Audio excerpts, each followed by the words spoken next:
يا ساعة الفضاء الرحيم الفسيح فبالله كم تستطيع.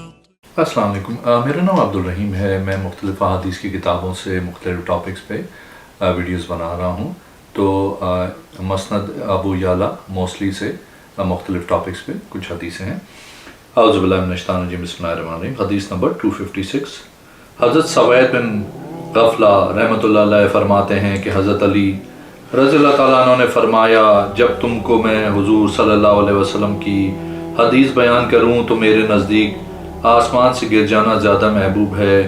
پھر میں حضور صلی اللہ علیہ وسلم کی طرف جھوٹی نسبت کروں، اور جب آپ صلی اللہ علیہ وسلم کے علاوہ کسی اور کے حوالے سے بیان کروں، بس بے شک میں جنگ کرنے والا ہوں، جنگ نام ہی دھوکے کا ہے۔ میں نے حضور صلی اللہ علیہ وسلم سے فرمایا، آخری زمانے میں ایسی قوم پیدا ہوگی جن کی عمریں تھوڑی ہوں گی اور بے وقوف ہوں گے، بہترین گفتگو کریں گے لیکن ایمان ان کے حلق سے نیچے نہیں جائے گا۔ ان کو جہاں بھی پاؤ ان کو قتل کر دو، بے شک ان کا قتل کرنا قیامت کے دن ثواب ہوگا۔ ایک اور حدیث ہے، حدیث نمبر 257۔ حضرت عبد الرحمن بن ابی لیلہ فرماتے ہیں کہ حضرت ابو اشعری رضی اللہ تعالیٰ عنہ امام حسن رضی اللہ تعالیٰ عنہ کی عیادت کے لیے تشریف لائے۔ حضرت علی رضی اللہ تعالیٰ عنہ نے کہا، اے موسیٰ، کیا آپ عیادت کرنے کے لیے آئے ہیں یا اس کی تکلیف خوشی منانے کے لیے؟ حضرت ابو موسیٰ نے کہا، نہیں بلکہ عیادت کے لیے آیا ہوں۔ حضرت علی رضی اللہ تعالیٰ عنہ نے فرمایا، اگر آپ عیادت کے لیے آئے ہیں تو سنیں، میں نے حضور صلی اللہ علیہ وسلم سے سنا ہے، آپ صلی اللہ علیہ وسلم نے فرمایا، جو کسی مسلمان بھائی کی عیادت کرے تو وہ جنت کے باغات میں سیر کرتا ہے یہاں تک کہ بیٹھ جائے، اور جب بیٹھ جاتا ہے تو اللہ کی رحمت ڈھانپ لیتی ہے۔ اگر صبح عیادت کرے تو 70,000 فرشتے اس کے لیے دعائیں مغفرت کرتے ہیں یہاں تک کہ شام ہو جائے۔ اگر شام کو عیادت کرے گا تو 70,000 فرشتے اس کے لیے دعائیں مغفرت کریں گے یہاں تک کہ صبح ہو جائے۔ ایک اور حدیث، حدیث نمبر 258۔ حضرت ابراہیم تمیمی رحمۃ اللہ علیہ اپنے باپ سے بیان کرتے ہیں کہ حضرت علی رضی اللہ تعالیٰ عنہ نے ہم کو خطبہ دیا اور فرمایا، جس نے یہ گمان کیا کہ ہمارے پاس قرآن کے علاوہ کچھ اور بھی ہے جو ہم پڑھتے ہیں، ہمارے پاس کتاب اللہ اور اس صحیفے کے علاوہ کچھ نہیں، اور اس صحیفے میں اونٹوں کی عمریں اور زخموں کے بارے میں کچھ ہے، بے شک انہوں نے جھوٹ بولا۔ فرمایا اس میں یہ کہ نبی کریم صلی اللہ علیہ وسلم نے ارشاد فرمایا، مدینہ پاک ایر پہاڑ سے غار سور تک حرم ہے، جس نے اس میں کوئی بدعت ایجاد کی یا بدعتی کو پناہ دی، اس پہ اللہ، فرشتوں اور تمام لوگوں کی لعنت ہو۔ اللہ اس بخت سے قیامت کے دن کوئی فرض اور نفل قبول نہیں کرے گا۔ تمام مسلمانوں کی ذمہ داری ایک جیسی ہے، ایک ادنا آدمی کو پناہ دی تو اس کا خیال رکھا جائے۔ ایک اور حدیث ہے، حدیث نمبر 259۔ حضرت شریج بن ہانی رحمۃ اللہ علیہ فرماتے ہیں، میں نے ام المومنین عائشہ صدیقہ رضی اللہ تعالیٰ عنہ سے موضوع پہ مسا کرنے کے متعلق پوچھا۔ آپ رضی اللہ تعالیٰ عنہ نے فرمایا، آپ حضرت علی رضی اللہ تعالیٰ عنہ کے پاس جائیں، بے شک وہ اس کے متعلق مجھ سے زیادہ جانتے ہیں۔ میں حضرت علی رضی اللہ تعالیٰ عنہ کے پاس آیا، میں نے موضوع پہ مسا کے متعلق پوچھا۔ آپ رضی اللہ تعالیٰ عنہ نے فرمایا، رسول پاک صلی اللہ علیہ وسلم ہمیں حکم دیتے تھے کہ مقیم 1 دن اور 1 رات، مسافر 3 دن اور 3 راتیں مسا کرے گا۔ ایک اور حدیث ہے، حدیث نمبر 260۔ حضرت علی رضی اللہ تعالیٰ عنہ فرماتے ہیں، میں نے عرض کی، یا رسول اللہ صلی اللہ علیہ وسلم، کیا بات ہے آپ صلی اللہ علیہ وسلم ہم کو چھوڑ کے قریش کے دوسرے خاندانوں کو پسند کرتے ہیں؟ آپ صلی اللہ علیہ وسلم نے ارشاد فرمایا، کیا تمہارے پاس کوئی شے ہے؟ حضرت علی رضی اللہ تعالیٰ عنہ نے عرض کی، یا رسول اللہ صلی اللہ علیہ وسلم، جی ہاں، حضرت امیر حمزہ رضی اللہ تعالیٰ عنہ کی صاحبزادی ہیں۔ آپ رضی اللہ تعالیٰ عنہ نے فرمایا، وہ تو میرے لیے حلال نہیں، وہ تو میرے رضائی بھائی کی بیٹی ہے۔ ایک اور حدیث ہے، حدیث نمبر 261۔ حضرت عبداللہ بن سنجرہ رحمۃ اللہ علیہ فرماتے ہیں کہ حضرت علی رضی اللہ تعالیٰ عنہ کا گزر ایک جنازے کے پاس سے ہوا، آپ رضی اللہ تعالیٰ عنہ کے ساتھی کھڑے ہو گئے۔ حضرت علی رضی اللہ تعالیٰ عنہ نے فرمایا، تم کو اس بات پہ کس نے ابھارا ہے؟ انہوں نے عرض کی کہ بے شک ابو موسیٰ رضی اللہ تعالیٰ عنہ نے ہمیں بتایا کہ رسول پاک صلی اللہ علیہ وسلم کی عادت مبارک تھی کہ جب جنازہ آپ صلی اللہ علیہ وسلم کے پاس سے گزرتا تھا تو آپ صلی اللہ علیہ وسلم کھڑے ہو جاتے یہاں تک کہ جنازہ گزر جاتا۔ حضرت علی رضی اللہ تعالیٰ عنہ نے فرمایا بے شک ابو موسیٰ اپنی طرف سے کچھ نہیں کہتے، ہو سکتا ہے حضور صلی اللہ علیہ وسلم نے ایک مرتبہ ایسا کیا ہو۔ بے شک رسول پاک صلی اللہ علیہ وسلم پسند کرتے تھے اہل کتاب کی مشابہت جس کے متعلق کوئی حکم نازل نہیں ہوا، جب کوئی نازل ہو جاتا آپ صلی اللہ علیہ وسلم ان کی مشابہت کو چھوڑ دیتے تھے۔ ایک اور حدیث ہے 262، حضرت نعمان بن سعد رضی اللہ تعالیٰ عنہ حضرت علی رضی اللہ تعالیٰ عنہ کے حوالے سے بیان کرتے ہیں کہ حضرت علی رضی اللہ تعالیٰ عنہ نے فرمایا ایک آدمی حضور صلی اللہ علیہ وسلم کے پاس آیا، عرض کی یا رسول اللہ صلی اللہ علیہ وسلم آپ مجھے بتائیں اس ماہ کے متعلق کہ میں رمضان کے بعد اس ماہ کے روزے رکھوں۔ آپ صلی اللہ علیہ وسلم نے فرمایا اگر تو نے روزے رکھنے ہیں تو محرم کے روزے رکھا کر، یہ محرم کا مہینہ اللہ کا مہینہ ہے، اس میں ایک دن ہے جس دن اللہ نے ایک قوم کی توبہ قبول کی اور ایک قوم پہ عذاب بھیجا۔ ایک اور حدیث ہے 263، حضرت نعمان بن سعد رحمۃ اللہ علیہ حضرت علی رضی اللہ تعالیٰ عنہ کے حوالے سے بیان کرتے ہیں کہ حضرت علی رضی اللہ تعالیٰ عنہ نے فرمایا کہ حضور صلی اللہ علیہ وسلم نے فرمایا بے شک جنت میں ایک ایسا بازار ہے جس میں کوئی خرید و فروخت نہیں ہوگی، بس آدمیوں اور عورتوں کی صورتیں ہوں گی۔ جب آدمی کی صورت کی خواہش کرے گا اس میں داخل ہوگا، اس میں حوروں کا مجمع ہوگا، وہ اپنی آواز بلند کریں گی، اس جیسی آواز مخلوق نے کبھی نہیں سنی ہوگی۔ وہ کہہ رہی ہوں گی ہم ہمیشہ ہیں، ہم کبھی فنا نہیں ہوں گے،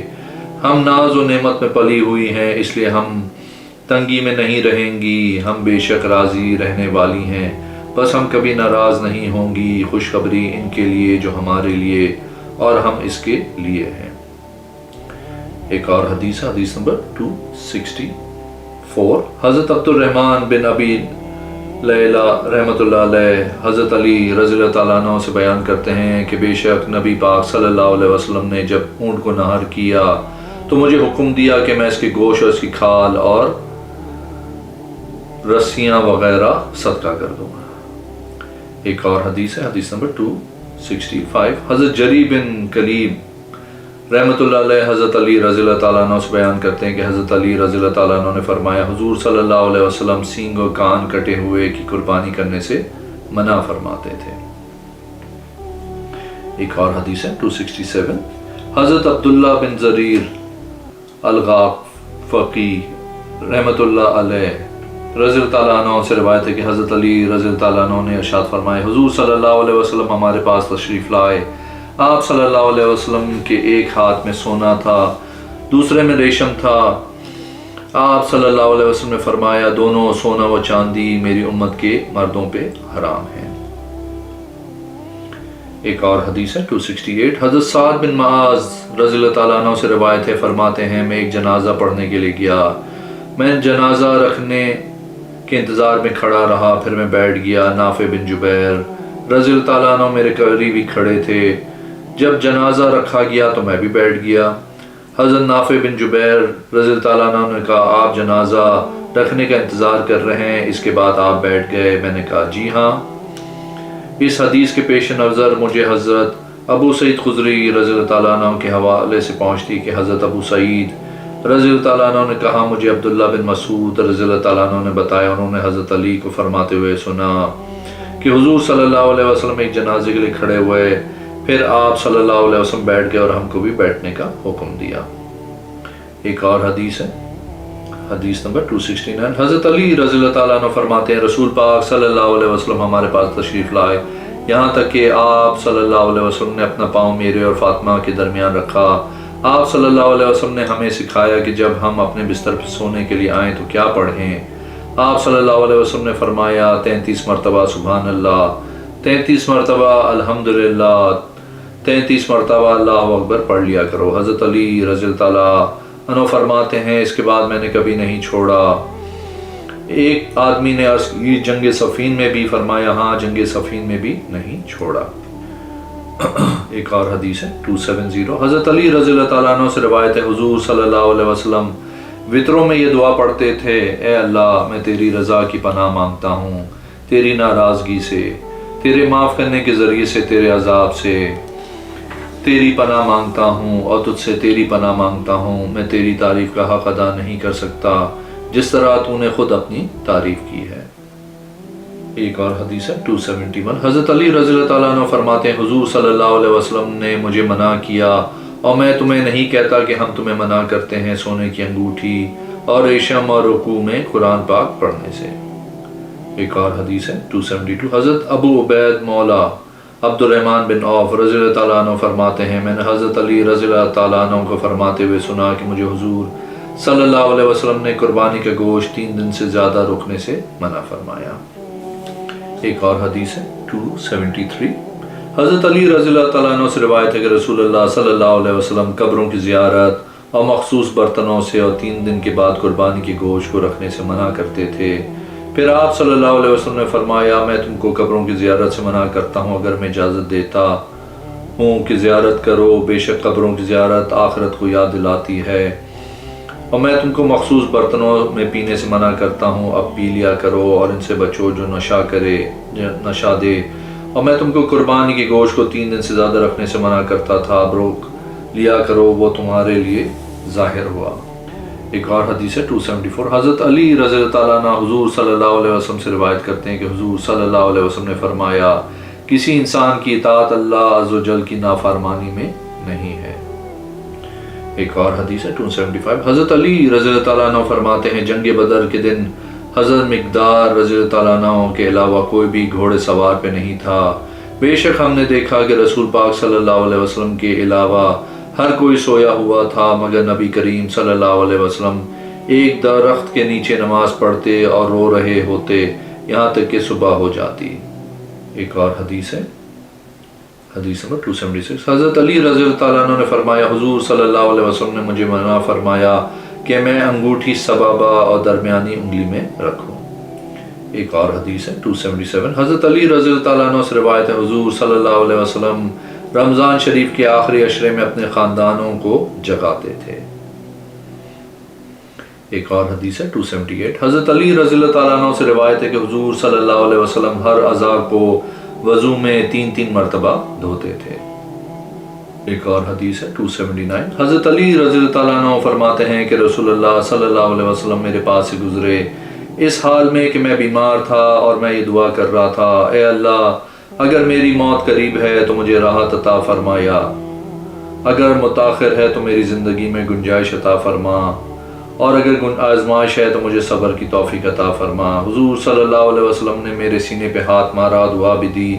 اے اللہ اس کو عافیت و شفا عطا فرما۔ آپ رضی اللہ تعالیٰ عنہ فرماتے ہیں اس کے بعد مجھے کبھی تکلیف نہیں ہوئی۔ ایک اور حدیث ہے حدیث نمبر 280، حضرت علی مرتضیٰ رضی اللہ تعالیٰ عنہ سے روایت ہے کہ حضور صلی اللہ علیہ وسلم جب نماز شروع کرتے تھے تو آپ صلی اللہ علیہ وسلم اللہ اکبر کہتے پھر فرماتے میں نے اپنا چہرہ اس ذات کی طرف کیا جس نے زمین و آسمان کو پیدا کیا، میں دین حنیف پہ ہوں اور میں مشرکین میں سے نہیں ہوں، یہ میری نماز اور میری قربانی اور میری زندگی اور میری موت تمام کائنات کے پالنے والے اللہ کے لیے ہے، اس کا کوئی شریک نہیں، اور مجھے حکم دیا ہے کہ بے شک میں اول مسلمان ہوں۔ اگر آپ نے میرے چینل کو ابھی تک سبسکرائب نہیں کیا تو پلیز کیجیے، اس ویڈیو کو لائک کیجیے، اگلی میں انشاءاللہ حاضر ہوں گا۔ اللہ